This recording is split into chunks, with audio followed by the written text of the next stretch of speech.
Hi friends, మనకి రీసెంట్గా APPSC group 2 నిర్వహించారు కదా. ఆ పరీక్షలో పేపర్ అయితే లీక్ అయిందని చాలా లేటుగా వార్తలు బయటకు వచ్చాయండి. ఓకేనా, చాలా లేటుగా వార్తలు అయితే లేటుగా పబ్లిష్ చేయడం జరిగింది. మరి ఎందుకు లేట్ అయిందో మనకు తెలియదు. అయితే అదంతా పక్కన పెడితే ఆ ఉల్లంఘన ఏంటి, ఆ ఉల్లంఘన ద్వారా ఎగ్జామ్ని ఏమైనా క్యాన్సిల్ చేసే ఛాన్స్ అయితే ఉంటుందా, మళ్ళీ పరీక్ష నిర్వహించే ఛాన్స్ ఉంటుందా, దీని ప్రాపర్ ఇన్వెస్టిగేషన్ ఎలా జరిగే అవకాశం ఉంటుంది అనేది ఈ వీడియోలో చెప్తాను. సో ఈ వీడియో మీకు నచ్చినట్టుగా ఉంటుందని నేను చెప్పను. ఓకేనా, ఇక్కడ మనం నిజాలు ఫ్యాక్ట్స్ మాత్రమే డిస్కషన్ చేసుకుంటాం. సో మిమ్మల్ని ఏదో నేను మభ్యపెట్టి ఎక్కువ వ్యూస్ రావాలని అయితే మాత్రం మీకు ఏదైతే నచ్చుతుందో అది నేను చెప్పాలని ఇక్కడ అనుకోవట్లే. సో మ్యాక్సిమం చాలామంది పీపుల్ ఏమి ఎక్స్పెక్ట్ చేస్తున్నారంటే పేపర్ లీక్ అయ్యి ఉండొచ్చు కాబట్టి ఎగ్జామ్ క్యాన్సిల్ అవుతుంది అని అయితే అనుకుంటున్నారు. అది చాలామందిలో ఉంది. అదే విషయం అవును క్యాన్సిల్ అవుతుందని నేను చెప్పాను అనుకోండి, ఈ వీడియో ఎక్కువ వ్యూస్కి వెళ్తుంది. అది నేను ఇక్కడ చెప్పాలనుకోవట్లే.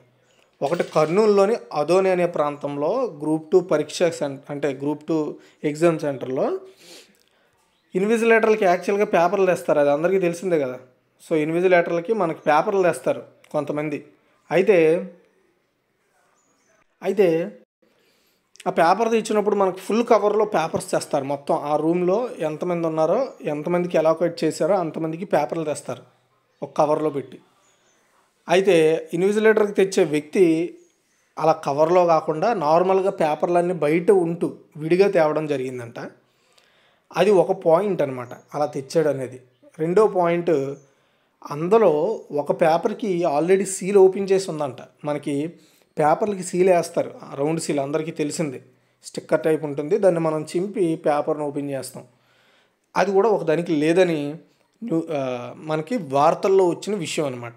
అయితే ఇలా జరిగింది, ఒకటి కవర్తో తేలేదు, ఇంకొకటి సీల్ అయితే చింపేసి ఉంది అని ఆ సెంటర్లో అక్కడ అఫీషియల్స్కి అయితే ఆ స్టూడెంట్స్ క్యాండిడేట్స్ అయితే చెప్పడం జరిగింది.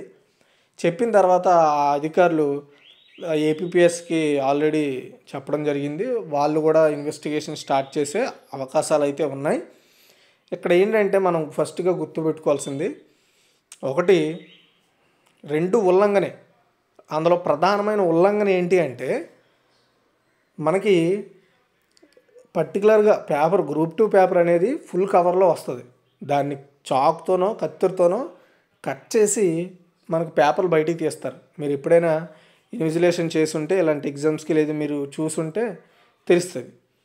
తీసి అప్పుడు ఇన్విజిలేటర్ అనేవాడు ఆ పేపర్లను టేబుల్ మీద పెట్టి అతనికి వచ్చిన లిస్ట్లో ముందు చూసుకొని వరుసగా హాల్ టికెట్ నెంబర్ వైజ్గా అతను ఇచ్చుకుంటూ వస్తాడు. అదొక పాయింట్. అది కూడా సీల్డ్ అయ్యే ఉంటుంది, సీల్డ్ టైప్లోనే. లైక్ మనకి అమెజాన్, మింత్రా, ఫ్లిప్కార్ట్ ఏవైతే మనకి డెలివరీస్ వస్తాయో పార్సల్స్ లైక్ క్లాత్స్, సేమ్ ఆ టైప్లో కవర్తో వస్తుంది. అలా రాలేదు first point. Second point, seal ఉంటుంది ఎగ్జామ్ పేపర్లో. సో ఆ సీల్ కూడా మనకి ఇచ్చిన తర్వాత మనం చింపి పేపర్ను ఓపెన్ చేస్తాం, అది ఒకటి ఆల్రెడీ చింపి ఉంది. ఈ రెండు విషయాలు చాలా ప్రధానమైనవి. సీల్ ఎందుకు వేస్తారు, పేపర్ ఎవరు ఓపెన్ చేయకూడదు అని.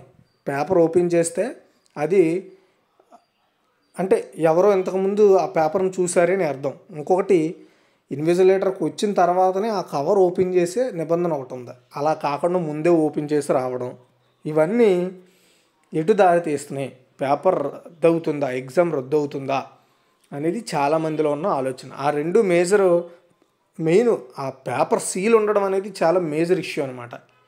సో నార్మల్గా పేపర్స్ తేవడం కవర్ లేకుండా అనేది పక్కన పెడితే ఒక్క ఎగ్జామ్ పేపర్కి సీల్ లేకపోవడం అనేది చాలా మేజర్ ఇష్యూ. దీని మీద ఏపీపీఎస్సీ ఎలాంటి సమాధానం ఇస్తుందో మనం ఫ్యూచర్లో చూడాలి. అయితే ఏపీపీఎస్సీ అసలు ఈ ఇష్యూని కన్సిడర్ చేసిందా లేదనేది మనకి ఎంతవరకు తెలియదు. దాని మీద ఎలాంటి అఫీషియల్ నోటీస్ ఇవ్వలేదు, ఎలాంటి అప్డేట్ ఇవ్వలేదు. దానికి మనం చేయాల్సింది ఏంటి, ఫస్ట్ ఏపీపీఎస్సీ హెల్ప్లైన్కి మనం ఫోన్ చేయడము, అసలు అలా లీక్ అయింది కదా దాని మీద మీ స్పందన ఏంటి, అంతవరకు ఎందుకు అప్డేట్ ఇవ్వలేదని అడగడము. దట్టు ఏదైతే హెల్ప్ లైన్ హెల్ప్ మెయిల్ ఉంటుందో, కాంటాక్ట్ మెయిల్ ఉంటుందో దానికి మెయిల్స్ చేయడం. ఎవరైతే ఈ వీడియో చూస్తున్నారో వాళ్ళందరూ మెసేజ్ చేయండి, పేపర్ ఎగ్జామ్ క్యాన్సిల్ చేయండి అని అడగొద్దు.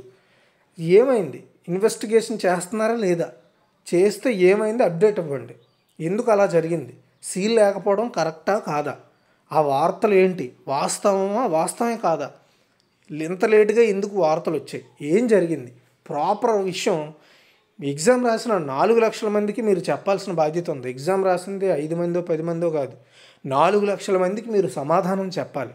కాబట్టి సో దానికి సంబంధించి అప్డేట్స్ అయితే ఇవ్వండి అని మీరు మీ తరపున రిక్వెస్ట్లు చేయండి ఏపీపీఎస్సీకి, ఎంతమంది చూస్తే అంతమంది. అంతేగాని పేపర్ క్యాన్సిల్ చేయండి లీక్ అయ్యిందని మీరు నిర్ధారణ అయ్యి అన్నీ చేయకండి దయచేసి.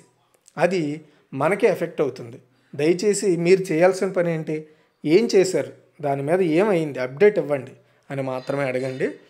In case paper exam cancel అయ్యే ఛాన్సెస్ కేవలం 5% ఉంటాయండి. 95% వచ్చేసి ఎగ్జామ్ క్యాన్సిల్ అయ్యే ఛాన్స్ ఉండదని నా ఒపీనియన్. ఈ ఒపీనియన్ మీకు నచ్చకపోవచ్చు. మీకు ఎలా నచ్చుతుంది, పేపర్ క్యాన్సిల్ అయిపోతుందని చెప్తే నచ్చుతుంది. క్యాన్సిల్ అవ్వాలనేది మీ మీద డిపెండ్ అయి ఉంటుంది. మీరు చేసే ఏపీపీఎస్సీకి మీరు ఇచ్చే కంప్లైంట్స్ మీద డిపెండ్ అయి ఉంటుంది. ఒకటే మీరు బలంగా నమ్మాల్సింది, ఫస్ట్ అసలు సీల్ నిజం ఈ వార్త వాస్తవమా కాదనేది మనము అక్కడ ఏపీపీఎస్సీ నిర్ధారణ చేయాలి. ఆ తరువాత సీల్ అనేది ఎందుకు తెగిపోయి ఉంది, లేకుండా ఉంది అనేది ఇంకొక ప్రాపర్ మేజర్ ఇన్వెస్టిగేషన్ చేసి చెప్పాలి. ఆ రెండూ కానీ ఖచ్చితంగా ఎవరో చింపారు ముందే, ఎవరో చూసారని కానీ తేలితే మాత్రం ఖచ్చితంగా మనకి క్యాన్సిల్ అయ్యే ఛాన్స్ ఉంటుంది. కాకపోతే దాని మీద ప్రాపర్ అప్డేట్ రావాలి. ఎందుకంటే ఈ న్యూస్ కేవలము 2 వార్తాపత్రికల్లో వచ్చింది. అది కూడా ఎగ్జామ్ అయిపోయిన తర్వాత కొంత కాల వ్యవధి తర్వాత ఈ న్యూస్ రావడం అనేది నిజంగా నాకు ఆశ్చర్యం కలిగించింది. ఎందుకంటే ఆ రోజే ఎందుకు రాలేదు అనేది, ఆ తర్వాత రోజు ఎందుకు వచ్చింది అనేది కూడా మనం ఆలోచించాల్సిన విషయం. మనం ఒక గ్రూప్ 2 ఉద్యోగం రాసామంటే అదేం చిన్న ఉద్యోగం కాదు. అలాంటి ఉద్యోగం రాసినప్పుడు మన ఆలోచనలు కూడా ప్రొఫెషనల్గానే ఉండాలి. సో మీ అందరికి అర్థమైందని నేను అనుకుంటున్నాను. దయచేసి ఈ వీడియో మీ ఫ్రెండ్స్కి కూడా షేర్ చేసి వాళ్ళకి అవేర్నెస్ చేయండి. వాళ్ళని ఏపీపీఎస్సీకి కంప్లైంట్ చేయమనండి. ఎందుకు జరిగింది, దీనికి మీద ప్రాపర్ కావాలి. మా 4 లక్షల మందికి ఏంటి, ఇదేం జరిగింది, ఈ విషయం మీద మాకు అప్డేట్ కావాలని అడగండి. ఇన్ కేస్ మనకు మళ్ళీ ఎగ్జామ్ షెడ్యూల్ చేసినా మీరు దాన్ని రాయడానికి సిద్ధంగా ఉన్నారా లేదో కూడా చూసుకోవాలి. ఓకేనా, ఇదిగా ఓవరాల్గా నేను చెప్పాలనుకున్న అప్డేట్ ఇది. ఓకేనా, మీకు నచ్చినా నచ్చకపోయినా నేను చెప్పిన ఫ్యాక్ట్ని మీరు డైజెస్ట్ చేసుకోవాలి. షేర్ చేయండి, లైక్ చేయండి. మెయిన్ ఈ వీడియో ఎక్కువ మందికి రీచ్ అవ్వాలంటే మనం ఫస్ట్ చేయాల్సింది ఏంటి, లైక్. అండ్ మీ ఒపీనియన్ ఏంటో కామెంట్ చేయండి. దాని మీద మళ్ళీ నెక్స్ట్ వీడియోలో మనం డిస్కషన్ చేద్దాం. ఒక 10-15 కామెంట్లు పిక్ చేస్తాను నేను. మీ ఒపీనియన్స్ ఎలా ఉన్నాయనేది మనం డిస్కషన్ చేద్దాం. ఏమంటారు? Thank you guys.